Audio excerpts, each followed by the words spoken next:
Isn't network marketing one of those pyramid schemes? Pyramid schemes are illegal. Network marketing is legal, moral, and ethical type of business. Period.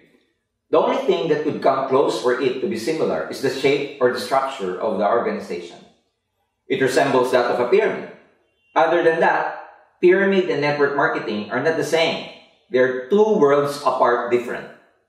Pyramid is simply based on recruiting people and using them as their basis of making money. Their products, if there are even any, are overpriced and of very poor quality.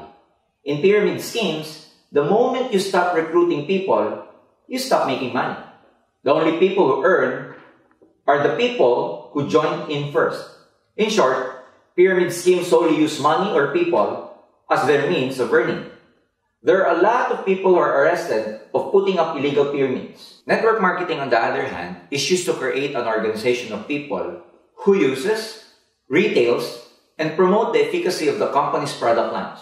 It merely uses the network of people in order to promote the products and marketing plan in the fastest, most economical way.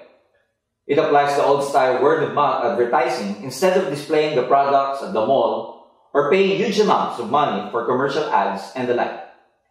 And unlike the pyramid schemes, legitimate and great network marketing companies give us a chance for the late newcomers to overtake their uplines or the ones who joined the business earlier in terms of income because of the fair marketing plan.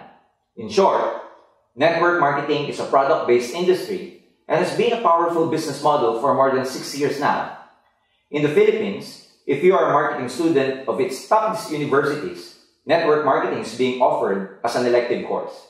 In the United States, you can earn a degree by studying network marketing.